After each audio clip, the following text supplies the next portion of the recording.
Students, कैसे हैं आप सब। आशा है सभी खुश एवं स्वस्थ होंगे।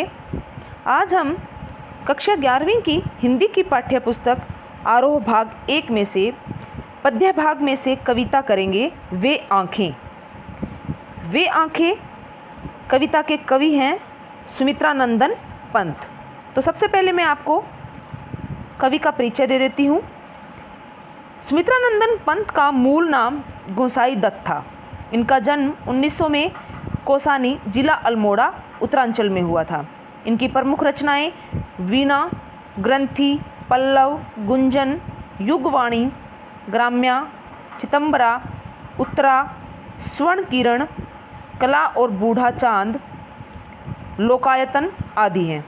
इन्हें भारतीय ज्ञानपीठ पुरस्कार, साहित्य अकादमी पुरस्कार, सोवियत लैंड नेहरू पुरस्कार और पद्म भूषण से सम्मानित किया गया। इनकी मृत्यु सन 1977 में हुई थी। छायावाद के महत्वपूर्ण स्तंभ सुमित्रा नंदन पंत प्रकृति के चितेरे कवि हैं। हिंदी कविता में प्रकृति को पहली बार प्रमुख विषय बनाने का काम पंत ने ही किया। उनकी कविता प्रकृति और मनुष्य के अंतरंग संबंधों का दस्तावेज है। इनकी प्रारंभिक शिक्षा कौसानी के गांव में तथा उच्च शिक्षा बनारस और इलाहाबाद में हुई। युवावस्था तक पहुँचते पहुँचते महात्मा गांधी के असहयोग आंदोलन से प्रभावित होकर पढ़ाई बीच में ही छोड़ दी। उसके बाद स्वतंत्र लेखन करते रहे। प्रकृति के अद्भुत चित्रकार पंत का मिजाज कविता में बदलाव का पक्षधर रहा है। शुरुआती दौर में छायावादी कविताएं लिखी। पल पल परिवर्तित प्रकृति वेश इन्हें जादू की तरह आकृष्ट कर रहा था। बाद में चलकर प्रगतिशील दौर में ताज और वे आँखें जैसी कविताएं भी लिखी। इसके साथ ही अरविंद के मानववाद से प्रभावित होकर मानव तुम सबसे सुंदरतम जैसी पंक्तियां भी लिखते रहे। उन्होंने नाटक, कहानी, आत्मकथा, उपन्यास और आलोचना के क्षेत्र में भी काम किया। रूपाभ नामक पत्रिका का संपादन भी किया, जिसमें प्रगतिवादी साहित्य पर विस्तार से विचार विमर्श होता था। पंत जी की भाषा बहुत, जो प्रकृति की जादूगरी है वो उस भाषा में अभिव्यक्त होती थी। उसे स्वयं पंत चित्र भाषा या बिंबात्मक भाषा की संज्ञा दे सकते हैं। ब्रज भाषा और खड़ी बोली के विवाद में उन्होंने खड़ी बोली का पक्ष लिया और पल्लव की भूमिका में विस्तार से खड़ी बोली का समर्थन किया। प्रस्तुत कविता वे आँखें पंत जी के प्रगतिशील दौर की कविता है। इसमें विकास की विरोधाभासी अवधारणाओं पर करारा प्रहार किया गया है। युग युग से शोषण के शिकार किसान का जीवन कवि को आहत करता है। दुखद बात यह है कि स्वाधीन भारत में भी किसानों को केंद्र में रखकर व्यवस्था ने निर्णायक हस्तक्षेप नहीं किया। कविता ऐसे ही दुष्चक्र में फंसे किसानों के व्यक्तिगत एवं पारिवारिक दुखों की परतों को खोलती है और स्पष्ट रूप से विभाजित समाज की वर्गीय चेतना का खाका प्रस्तुत करती है। तो आइए अब हम पढ़ते हैं कविता वे आँखें। अंधकार की गुहा सरीखी उन आँखों से डरता है मन, भरा दूर तक उनमें दारुण दैन्य दुख का नीरव रोदन। इस कविता में श्री सुमित्रा नंदन पंत जी ने जो स्वतंत्रता से पूर्व और स्वतंत्रता के बाद जो भारतीय किसानों की दयनीय दशा थी उसका वर्णन किया है। भारतीय किसान स्वतंत्रता के बाद भी पीड़ित था, एक पीड़ित जीवन जी रहा था और उसकी जो आँखें हैं वो उस पीड़ा को अनुभव करती हुई दिखाई देती है। तो स्वतंत्रता के बाद के किसान, आजकल के किसानों की हालत तो अब ठीक है, लेकिन स्वतंत्रता से पहले और स्वतंत्रता के तुरंत बाद जो किसानों की हालत थी वो बहुत दयनीय थी। तो इन पंक्तियों में किसान की दुर्दशा का वर्णन किया गया है।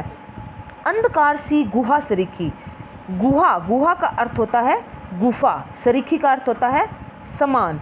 तो कवि कहता है कि भारतीय किसान है जो उसकी जो आँखें हैं वो मुझे एक अंधकार से भरी हुई अंधेरी जो होती है गुफा के समान भयानक लगती है, गुफा के समान प्रतीत होती है।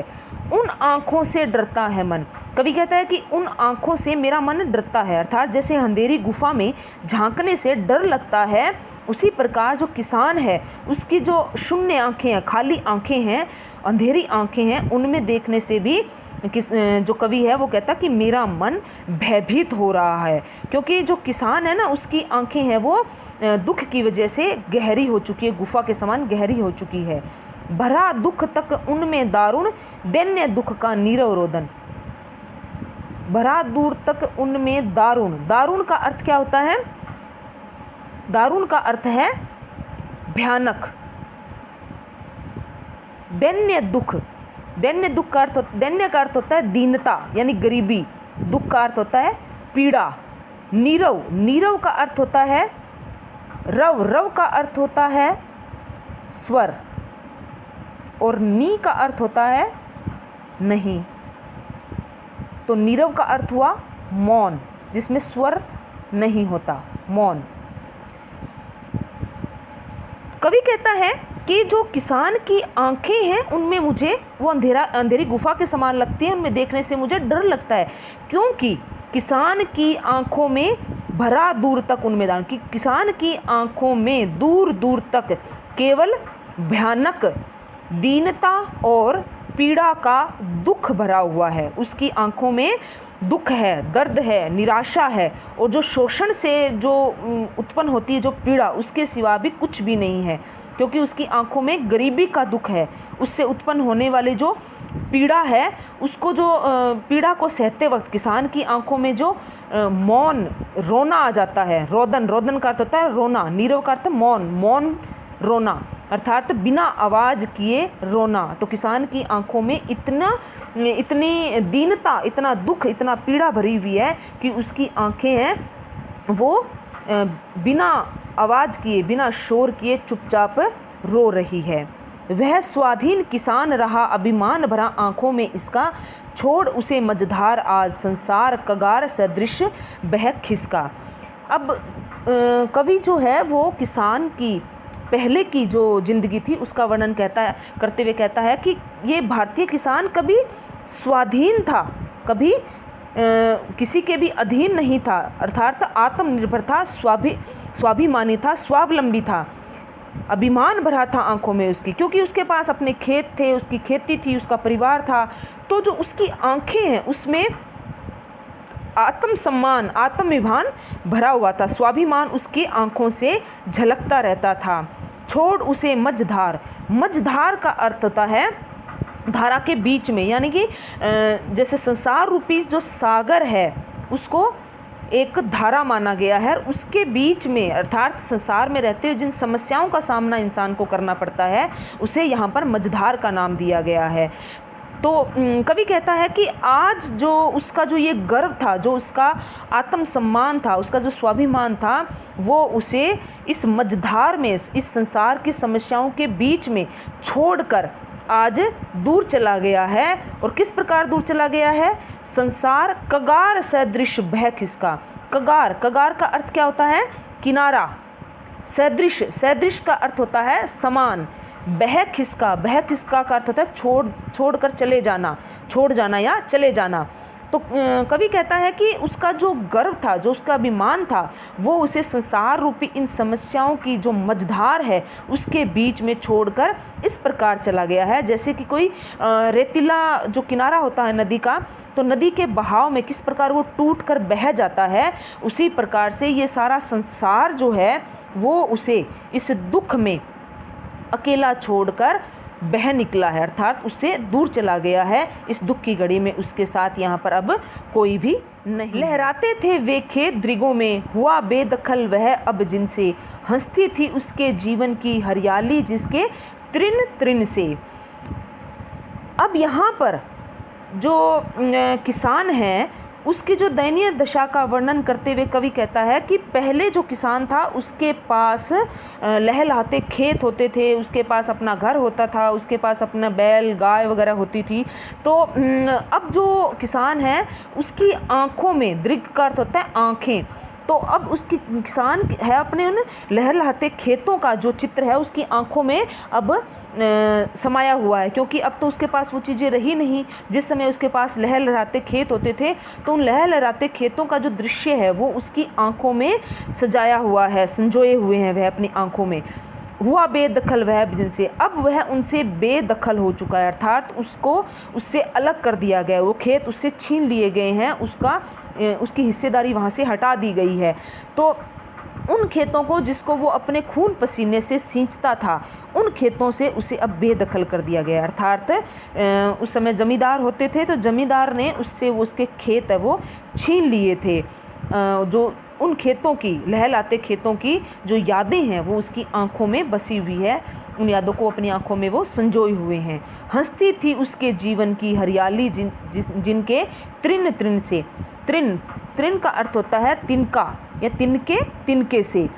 तो किसान का जो जीवन है वो पहले खुशियों से भरा हुआ था, क्योंकि उसके खेत में लहलहाती फसलें खड़ी थी। फसलों का जो तिनका जब लहराता था तो किसान का जीवन भी खुशी से लहरा उठता था। उसके जीवन में जो वो खेतों की जो हरियाली है वो हरियाली उसके जीवन में खुशियाँ लेकर आती थी। इसे कहने का भाव यह है कि अपने जो लहलहाते खेत होते हैं उनको देखकर किसान है वो बहुत ही ज़्यादा खुशी का अनुभव करता है। तो जैसे जैसे खेत लहलहाते हैं वैसे ही किसान का जो जीवन है उसमें भी खुशियाँ लहलहाती है।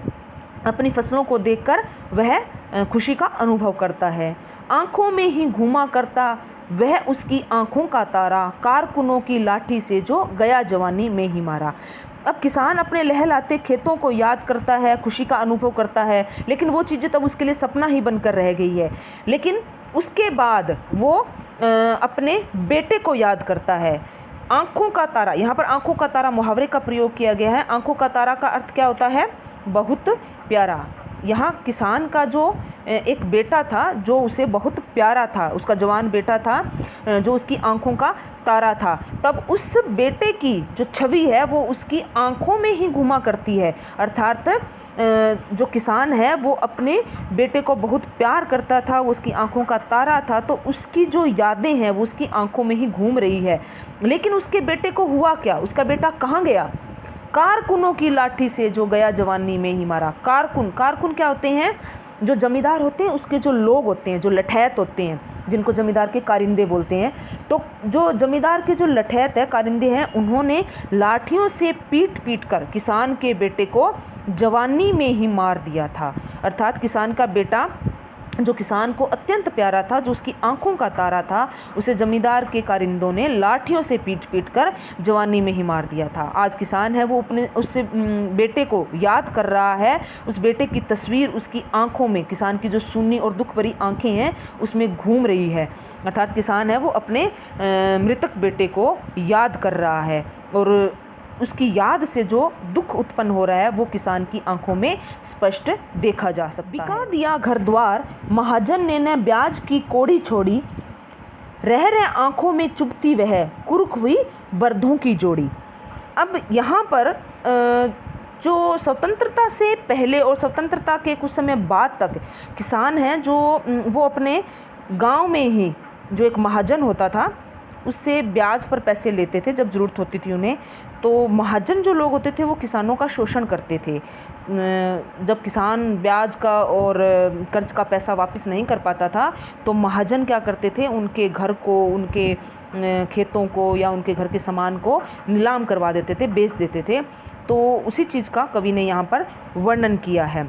कवि कहता है कि बिका दिया घर द्वार महाजन ने न ब्याज की कोड़ी छोड़ी। महाजन होता है जो ब्याज पर रुपए देने वाला एक गांव में जो बनिया होता था।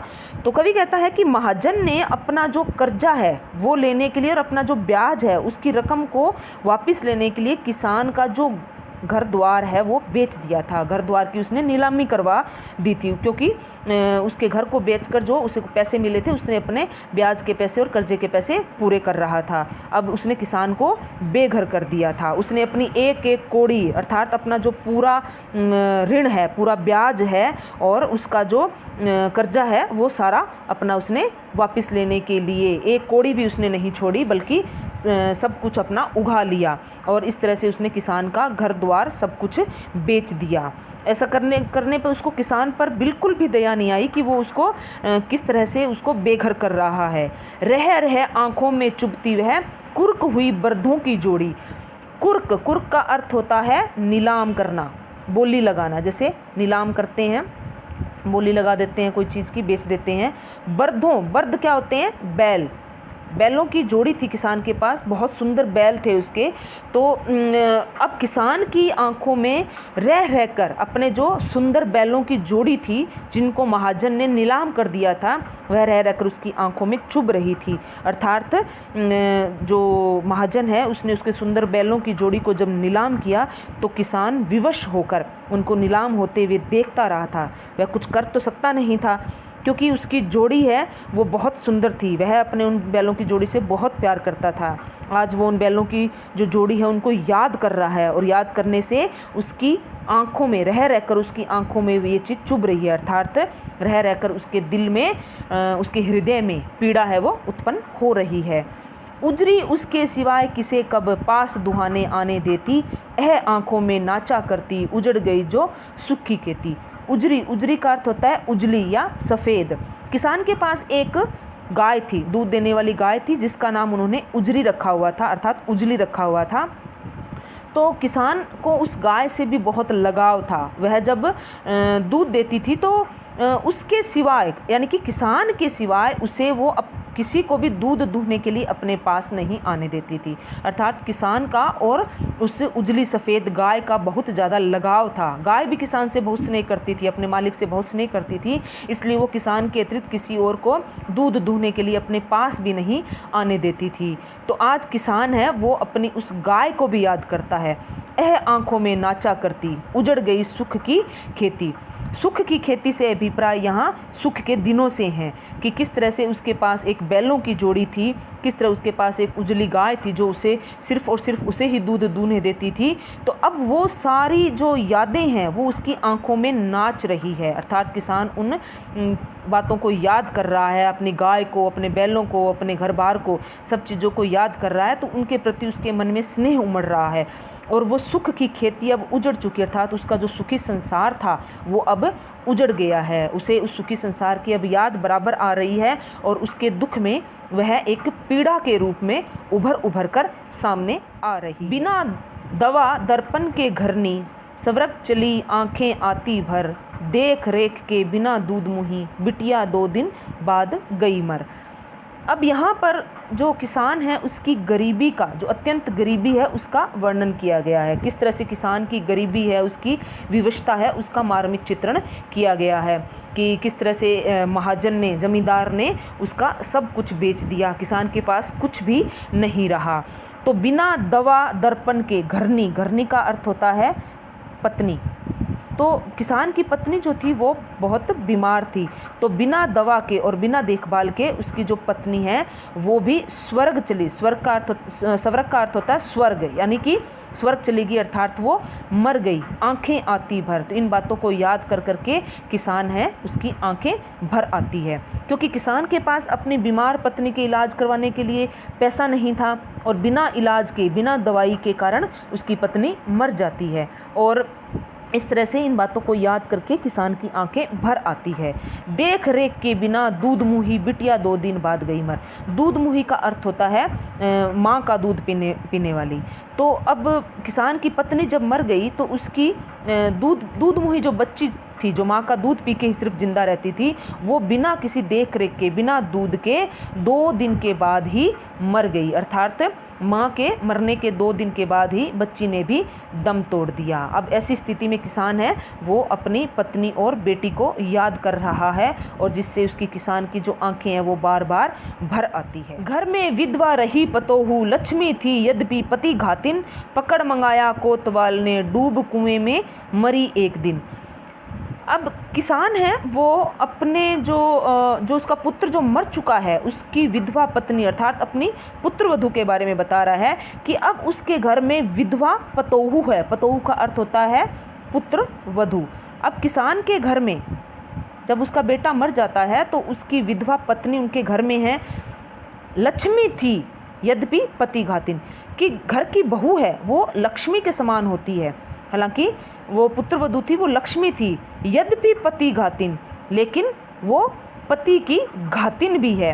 क्योंकि पुराने समय में औरतों को जब उसका पति मर जाता था तो विधवा स्त्री को पति की हत्यारिन कहा जाता था, कि ये अपने पति को खा गई, कि पति की मृत्यु हो गई तो ये अपने पति के प्राणों की घातिन हो गई। इसलिए कवि ने भी इसी चीज़ का वर्णन किया है कि हालांकि वो उनकी पतोहू थी, यानी कि पुत्रवधू थी, वो घर की लक्ष्मी थी, लेकिन अब वो विधवा हो चुकी, उसका पति मर चुका है, तो इसलिए वो पति की हत्यारिन है, पति की घातिन है। पकड़ मंगाया कोतवाल ने, डूब कुएं में मरी एक दिन। कोतवाल कौन होता है? जो थाने का अध्यक्ष होता है, जिसको थानेदार बोलते हैं हम। तो जब किसान का पुत्र मर गया और उसकी जो पुत्रवधू है वो विधवा हो गई, तो एक दिन जो कोतवाल है उसने उसके ऊपर कुदृष्टि रखी हुई थी, तो वो उसे पकड़कर उसे अपने पास बुलवा लेता है। जब कोतवाल ने उसको अपने पास बुला लिया तो उसे इस बात से बहुत शर्मिंदगी हुई और इस कलंक को वो सहन नहीं कर सकी। डूब कुएं में मरी एक दिन, और इस कलंक से अपने आप को बचाने के लिए वह कुएं में कूदकर मर गई। उसने कुएं में कूदकर अपनी जान दे दी, क्योंकि वो अपना पति तो खो ही चुकी थी, अब कोतवाल के द्वारा वो अपनी इज्जत भी खो चुकी थी। तो इस कलंक से वह किसी को मुंह दिखाने के जब लायक नहीं रही तो वो एक दिन कुएं में डूबकर मर गई। इस प्रकार से किसान का जो पूरा परिवार है वो खत्म हो गया। उसकी पत्नी है वो दवा और इलाज के अभाव में मर गई। उसके पुत्र को जो जमींदार है उसके लोगों ने मार दिया। उसकी दूध मुई बच्ची माँ के अभाव में मर गई, और उसकी जो पुत्रवधू है वो इस कलंक को सहन नहीं कर पाई और वो भी कुएं में गिरकर मर गई। इस प्रकार किसान का हंसता खेलता परिवार है वो पूरा उजड़ गया। खैर पैर की जूती जोरू न सही एक दूसरी आती, पर जवान लड़के की सुध कर सांप लौटते छाती फटती। अब यहाँ पर कवि ने उस समय के समाज का वर्णन किया है। उस समय के समाज में जब किसान की हालत तो ख़राब थी ही थी, इसके साथ साथ जो स्त्रियां हैं उनकी जो हालत थी वो भी दयनीय होती थी। स्त्रियों को पैर की जूती समझा जाता था। यहाँ पर पैर की जूती, सांप लौटते, फटती छाती, इन मुहावरों का प्रयोग किया गया है। पाँव की जूती का अर्थ होता है तुच्छ वस्तु जिसकी कोई भी कीमत, बहुत ज़्यादा कीमत ना हो। सांप लौटना का अर्थ होता है कि इतना ज़्यादा दुख होना कि आप उस दुख में कुछ कर ना पाओ, असमर्थता वाला दुख। फटती छाती का अर्थ है असहनीय दुख की स्थिति। पुराने ज़माने में स्त्रियों को पैरों की जूती समझा जाता था, उन्हें कोई ख़ास महत्व नहीं दिया जाता था। इसलिए यहाँ पर किसान की भी वैसी सोच है। इसलिए किसान सोचता है कि खैर जो हुआ वो हुआ, जो पत्नी मरी तो मरी। जोरू का अर्थ होता है पत्नी, कि पत्नी का क्या है, पत्नी तो पाँव की जूती है। पत्नी मरी तो कोई बात नहीं, वो तो जूती के समान है। मनुष्य चाहे तो क्या, एक जूती फट गई तो दूसरी, उसको त्याग कर दूसरी जूती खरीद लेता है। इसी प्रकार किसान भी सोचता है कि पत्नी मरने पे क्या है, वो दूसरी शादी कर लेता, दूसरा विवाह कर लेता और दूसरी पत्नी ले आता। लेकिन पर जवान लड़के की सुध कर मतलब याद कर, लेकिन जवान बेटे को याद करके किसान है उसकी छाती पर सांप लौटने लगते हैं, उसकी छाती दुख से फटने लग जाती है।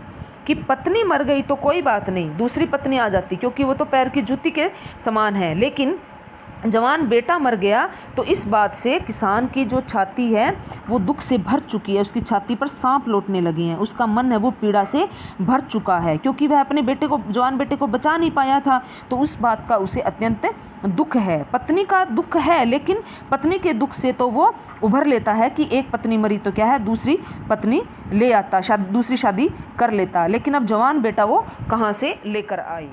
पिछले सुख की स्मृति आंखों में क्षण भर एक चमक कहलाती, तुरंत शून्य में गढ़ वह चितवन तीखी नोक सदृश बन जाती। अब जो किसान है वो अपने पिछले सुखों को, पिछले जो सुखी जो जीवन था उसको याद करता है। उसकी जो स्मृति का अर्थ होता है यादें, उसकी आंखों में बसी हुई है, क्योंकि किसान का जीवन बहुत समृद्ध था। उसके पास लहलहाते खेत थे, उसका अपना परिवार था, पत्नी थी, जवान बेटा, पुत्रवधू, बेटी थी, उसके पास बैलों की सुंदर जोड़ी थी, गाय थी, एक घर था। लेकिन अब उसके पास कुछ भी नहीं था। अब वो पिछले सुखों को याद कर रहा है, पिछले सुखों की जो छाया है वो उसकी आंखों में मंडरा रही है। क्षण भर एक चमक कहलाती। अब इस पिछले सुखों को याद करने से उसको एक क्षण के लिए, एक सेकंड के लिए उसके जो चेहरे पर, उसकी आंखों में एक चमक ले आती है। अर्थात पिछले सुखों को याद करके उसके चेहरे पर एक आनंद की और सुख की हल्की सी चमक आ जाती है, क्योंकि वो अपने लहलहाते खेतों को, अपने बैल, गाय, पत्नी, बेटा, बेटी आदि को याद करता है, तो उसको सुख का अनुभव होता है। लेकिन अगले ही क्षण क्या होता है, तुरंत शून्य में गढ़ व चितवंती की नोक सदृश बन जाती। लेकिन तुरंत ही वो वास्तविक स्थिति पर आ जाता है, अभी के समय में आ जाता है, क्योंकि उसको एक एक करके सबके मरने की और अपनी हर एक चीज़ के अपने से दूर चले जाने की याद आती है। तो उसकी आंखों में एकदम से निराशा आ जाती है। शून्य में गढ़ वह चितवन, चितवन का अर्थ होता है आंखें, तो उसकी आंखें हैं एक शून्य में, एक खालीपन में गढ़ कर रह जाती है और तीखी नोक सदृश बन जाती। और ये सारी जो यादें हैं वो तीखी एक नुकीली चीज़ के सदृश होता है, समान बनकर रह जाती है। उसकी दृष्टि है वो शून्य में, एक खालीपन में गड़ी की गड़ी रह जाती है, और उसके परिवार वालों की जो यादें हैं वो उसके लिए एक तीखी नोक के समान बहुत ही ज़्यादा दुखदाई बन जाती है। तो इस कविता में भारतीय किसान की स्वतंत्रता से पूर्व और स्वतंत्रता के तुरंत बाद की दुर्दशा का वर्णन किया गया है। यहाँ पर कई विरोधाभासी अवधारणाएं भी हैं जिनके ऊपर व्यंग्य किया गया है कि किस प्रकार से उस समय स्त्रियों को पैरों की जूती समझा जाता था, और किस तरह से उस समय के समाज में जो थानेदार था वो किस तरह से लोगों की बहू बेटियों पर कुदृष्टि रखता था, किस तरह से जमींदार और महाजन जो थे वो लोगों को कर्ज देते थे, और कैसे उनसे वो अपना कर्ज उगाने के लिए किस तरह से उनका घर बार सब कुछ नीलाम करके उनके जीवन को दुख और पीड़ा से भर देते थे, किस प्रकार जमींदार महाजन उनका शोषण करते थे। और समाज भी था तो उनकी दुख और पीड़ा को बांटता नहीं था, बांटने की अपेक्षा वो एक किनारे पर खड़ा होकर समाज उसका तमाशा देखता रहता था। तो इस कविता में हमने इसी तरह से एक शोषित और पीड़ित किसान का जो एक व्यक्तिगत जीवन है उसके बारे में हमने पढ़ा, किस प्रकार से किसान है उसका एक भरा पूरा परिवार एक दुखदाई अंत जिसका हो जाता है, और किसान उन पिछले सुखों को याद करता रहता है, और किस तरह से वो यादें हैं वो एक तीखी नुकीली चीज़ के समान उसके हृदय में गढ़ती रहती है। तो बच्चों, आपको यह कविता वे आंखें अच्छी प्रकार से समझ में आ गई होगी। धन्यवाद।